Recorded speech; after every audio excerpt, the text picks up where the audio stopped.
Hej og velkommen til. I Danmark har vi igennem hele historien haft rigtig mange både kendte og meget spændende mennesker. Vi har for eksempel både vores kære historiefortæller H.C. Andersen, vi har Tordenskjold, og så har vi selvfølgelig Kirkeby. Men i dag er det et ganske ukendt menneske, I skal lære om. I skal nemlig høre om den person, der er det perfekte bud på den nye medarbejder til illustreret videnskab og illustreret historie. Det her, det er mig. Jeg hedder Trine Sørensen, og jeg er 27 år gammel. Det vil sige, jeg blev født i det årti, hvor det var rimelig socialt acceptabelt at gå i en beklædning, der så omtrent sådan her ud.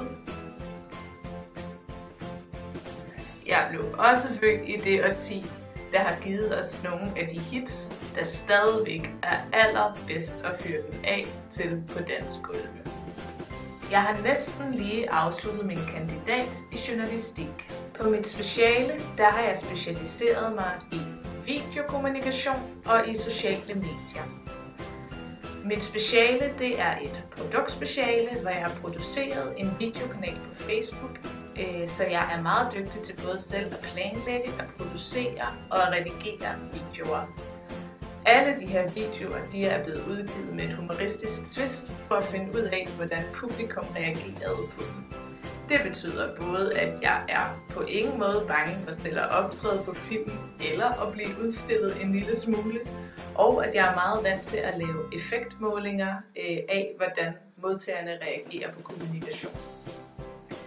Jeg har mange og meget forskelligartede journalistiske erfaringer. Senest har jeg været lidt over 2,5 år som kommunikationskonsulent for Hovedstadens Hospitaler. Her har jeg virkelig fået et indblik i, hvor mange tilpasninger der skal ske, når man videreformidler meget teknisk og meget videnskabelig kommunikation, så modtagerne både kan se relevansen og det enormt spændende i emnet.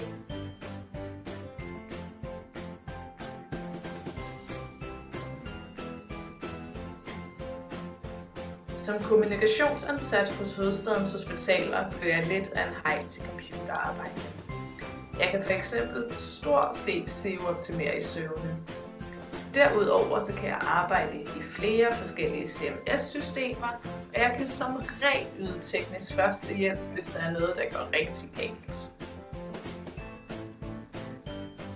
Jeg har været med til at implementere Sundhedsplatformen, som er Danmarks hidtil største sundheds-IT-registreringssystem.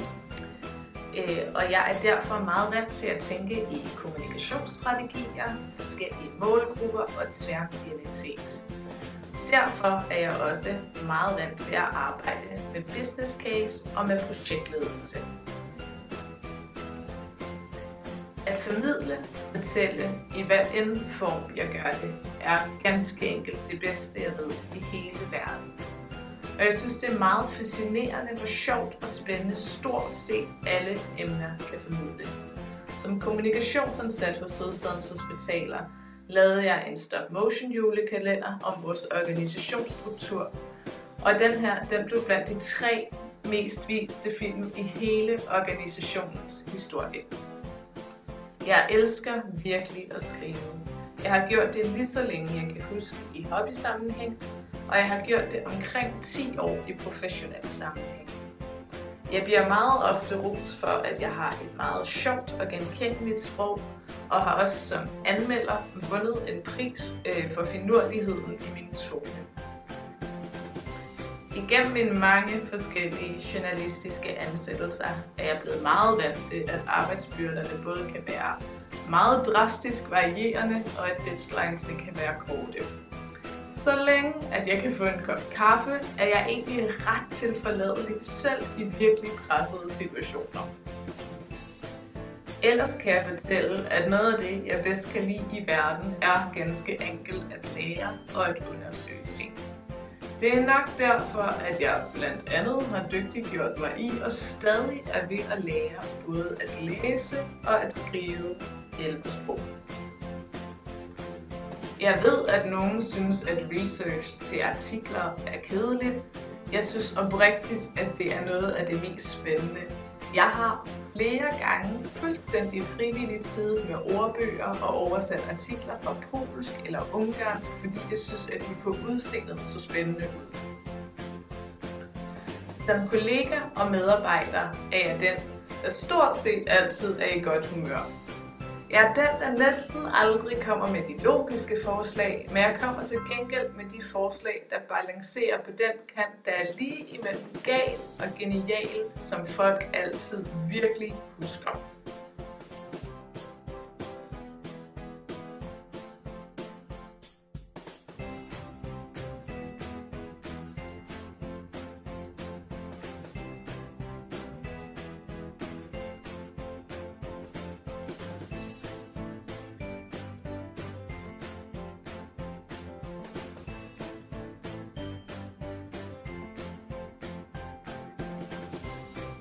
Jeg har en uendelig mængde af idéer til indhold på både illustreret videnskab og illustreret historie. Som I måske kan fornemme, kan jeg godt selv lide at tegne. Jeg kan som sagt producere videoer, jeg fotograferer også, jeg kan lave podcast, og jeg forestiller mig, at det alt sammen vil kunne bruges på begge de digitale platforme på helt vildt fede måder.